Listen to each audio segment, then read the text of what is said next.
This module is presented to you by SuperAwesome, the world's leading kid tech company. SuperAwesome's mission is to make the internet safer for children by helping brands and developers make their engagement with kids compliant and responsible. SuperAwesome builds tech to that end for advertisers, creators, and developers, including our Kids Web Services product, which enables developers to manage parental verification and consent. Today, we will provide an overview of the kids' digital landscape and the relevant rules and regulations that apply. Understanding your responsibilities is vital in order to safely navigate the space to reach your intended audience. Should you wish to learn more, KidAware offers full trainings, which will go into much more detail. You can request instructor-led training or find more materials on KidAware.com. We know that most companies are well-intentioned and want to make cool products and engage child audiences. Even if you don't intend to have a service for kids, you may unintentionally find yourself in a situation with kids where a regulation applies. So it's important to give an honest assessment of your audience and continue to do so as your products and services evolve. During this presentation, we will discuss the kids' data privacy landscape, as well as how to create compliant experiences for youth audiences. Please remember, we are not your lawyers, and this module does not contain legal advice. It provides a general introduction to the kids' data privacy landscape only, and should not be construed as guidance to be applied to any specific factual situation.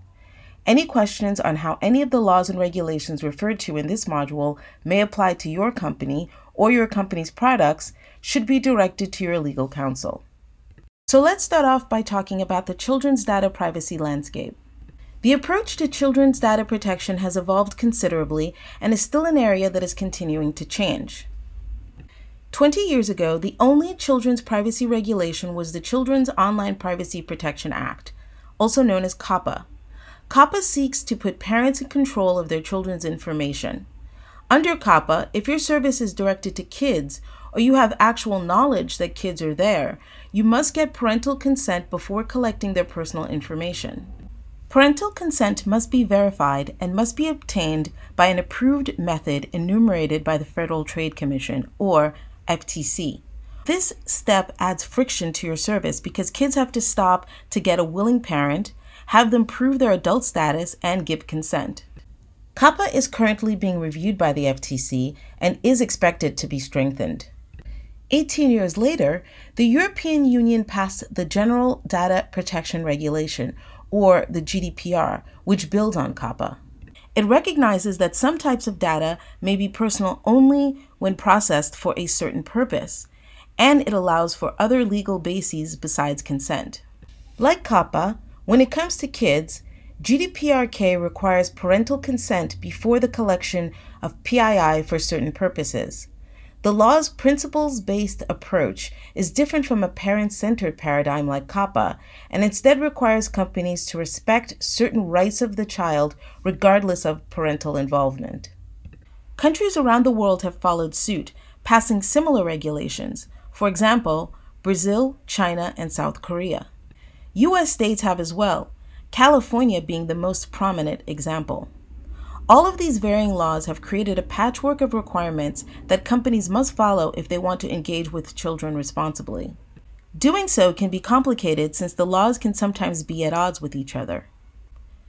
Then most recently, we have the UK's Age-Appropriate Design Code. It's not technically a new law, but rather a code built on top of the GDPR, so it has the force of law. The effects of the AADC are being felt on a global scale as companies realize they will have to comply with it across Europe, and as politicians and regulators around the world are talking about emulating it. The AADC takes concepts from GDPR one step further and looks at what features we design using personal data. It requires operators to ensure those features are in the child's best interest. We'll discuss what that means a little bit later. As new laws have emerged to protect kids' privacy, we've seen more and more developers coming into their scope. COPPA initially only applied to child-directed sites or where the operator had actual knowledge that children were accessing the service. This was a fairly narrow definition, and it worked for a while. But the Federal Trade Commission has cracked down heavily on sites that primarily target adults, as we saw when it fined TikTok and YouTube for allegedly violating COPPA by illegally collecting personal information from children without their parents' consent. GDPR dramatically expands the universe of regulated experiences. If a service is accessible by kids, it can be considered a service offered to children. As a result, many casual games like Angry Birds and Candy Crush had to start thinking about how to protect their younger audiences. The AADC takes it further still. The ICO has clearly stated that the GDPR's offered to a child means any service likely to be accessed by children, and likely equals more likely than not. The other trend is that more children are being covered by new data privacy laws because the threshold age under which you should obtain parental consent has been on the rise. COPPA and Brazil's Privacy Act mandate under 13, but laws keep raising the age of consent. China's PIPA sets the age at 14. GDPR defaults to 16, with the ability for individual countries to lower it as young as 13. So, for example, Germany and Ireland are 16, France is 15, Spain is 14, and so forth. California's new privacy law, the CCPA, thought that this was a good idea and implemented protections for kids ages 13 to 15 as well. The AADC applies to all kids under the age of 18 and says even if you're engaging with kids over the age of consent, you still have to take their best interests into account. So how have operators reacted to these trends? Well, their approach has been shifting. Historically, platforms tried to keep kids off their services, but the kids came anyway. So they are having to figure out how to give kids access and embrace solutions for them specifically. Companies should embed privacy by design principles early in the design phase to ensure compliance with these laws. This is much easier than retrofitting a product down the road. AADC came into force this past September, and it has required companies to rethink a lot of their design choices and features with kids in mind. It is why we saw lots of changes from big platforms like Google and Facebook, setting accounts by default to private, turning notifications off at night, implementing bedtime reminders, etc. The code sets out 15 standards that anyone should follow when engaging with kids or if their service is likely to be accessed by anyone under 18. Its paramount principle is to always act in the best interests of the child. AADC raises the bar, focusing on the child's own rights. The code also sets out several design recommendations like high privacy by default and removing manipulative mechanics like autoplay and autoscroll. To touch on some challenges in particular for developers to consider, parental consent alone doesn't make you compliant here. You should also think about the child's best interests when considering certain features that may cause harm.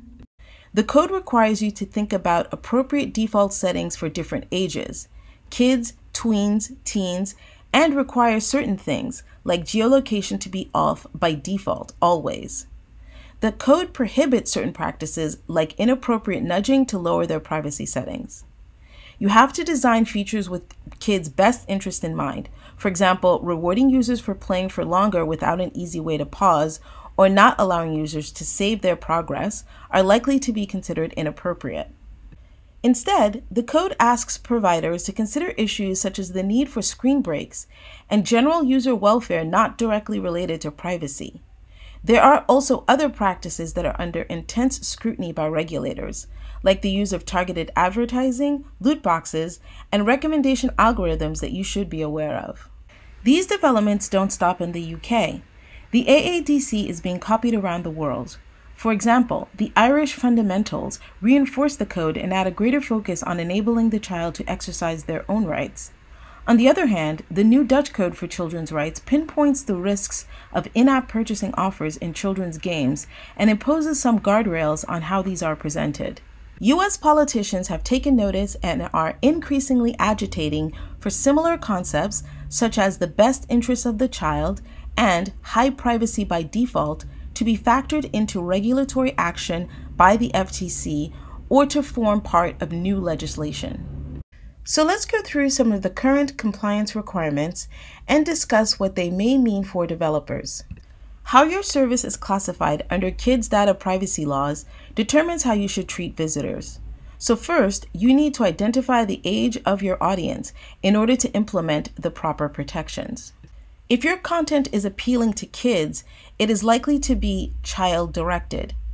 COPPA sets out a list of factors to help you decide whether your service may be attractive to kids, but it's a subjective decision. If you decide it is directed to kids, it means you must treat all visitors as children.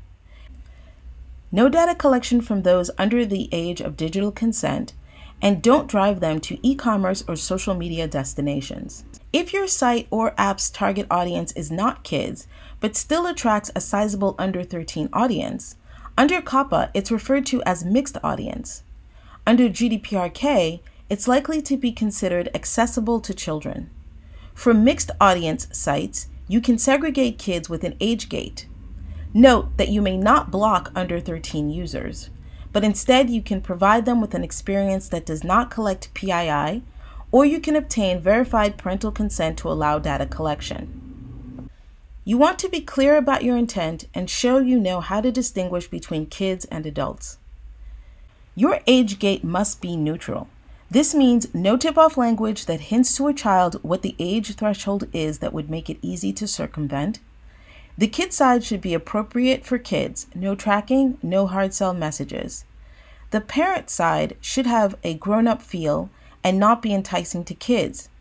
It can have links to retail, prices, social media, and trackers. An important principle under the GDPR and many emerging laws is that you should always minimize personal data collection.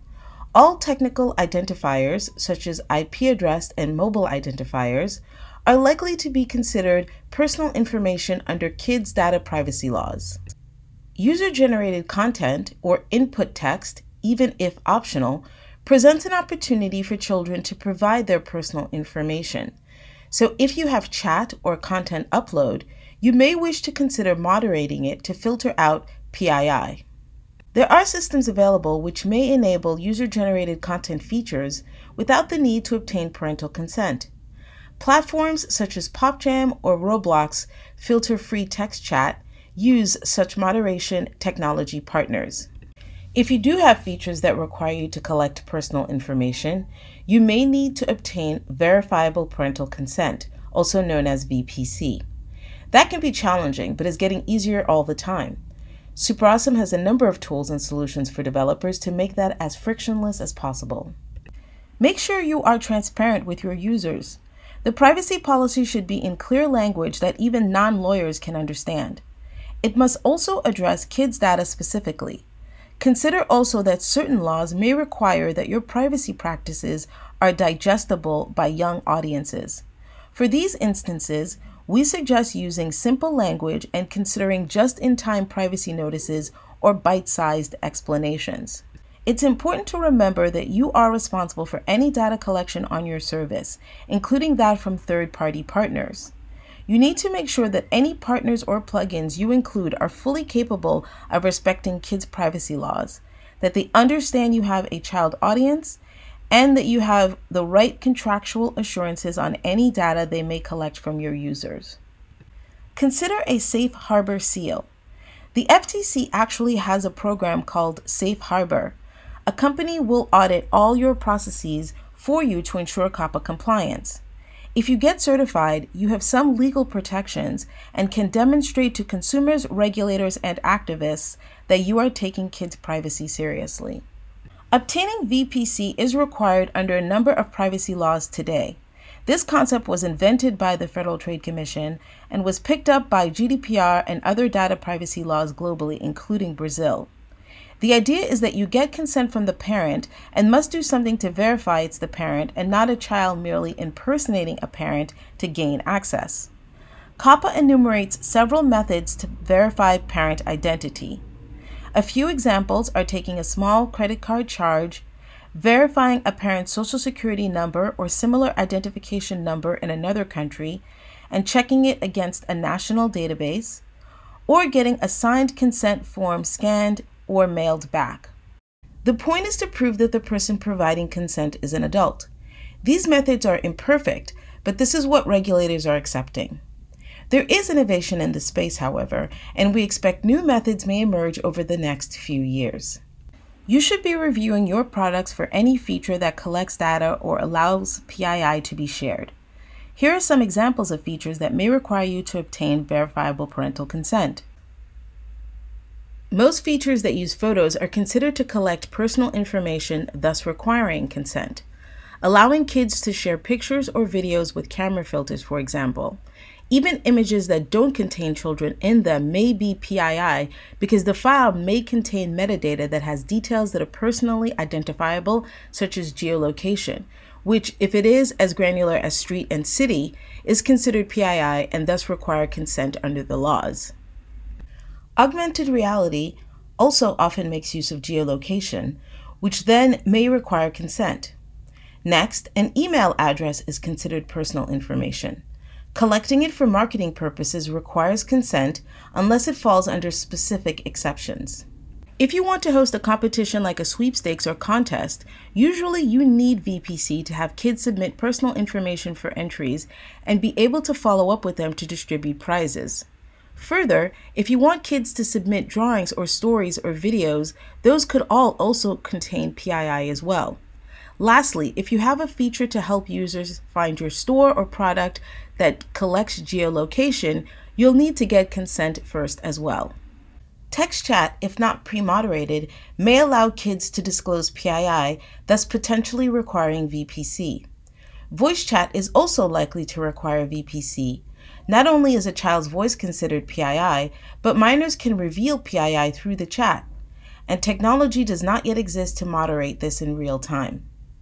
Advertising that would make use of profiles or target based on behavior or interests of specific users requires consent. In games that match players with similar interests or skill sets, there is often profiling and tracking in ways that trigger a requirement for parental consent. Finally, push notifications may require consent in some instances. Here is an example of the flow that a child and then a parent would typically go through when obtaining consent and going through verification. This is the way our KWS solution works. We recommend that you allow gameplay at the outset that doesn't require collection. We call this progressive permissioning, and it means you allow the child to explore as much of your experience as possible, and only when you get to a feature that requires PII, you trigger the consent flow. This is the stage at which you're first talking to parents. The child provides a parent email and you send them a notice explaining your proposed data collection practices and requesting their consent.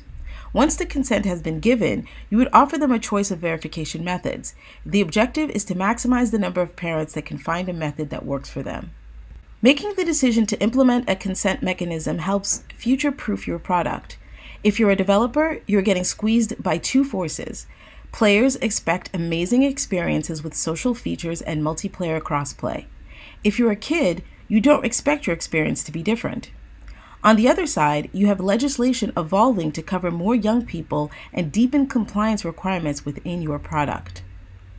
An optimized consent management platform can help developers offset these two dynamics. Developers are happy because it makes the implementation process easy. Parents are happy because the process is clear and easy. Kids are happy because they gain access to experiences more often and seamlessly. And regulators are happy because developers are compliant. The metaverse will be a place where people of varying ages meet, play games, and take part in events, just like they do in the physical world. So it's important that developers have tools to ensure that they are able to deliver audience-appropriate experiences that are compliant with relevant privacy laws. By making KWS parent verification free, we hope to enable more developers to create safer digital experiences while empowering parents to make the choices that are right for their families. Thank you for taking the time to learn more about the kids' digital landscape. If you have any questions, please feel free to reach out to Paul Nunn or Nigel Mbandla.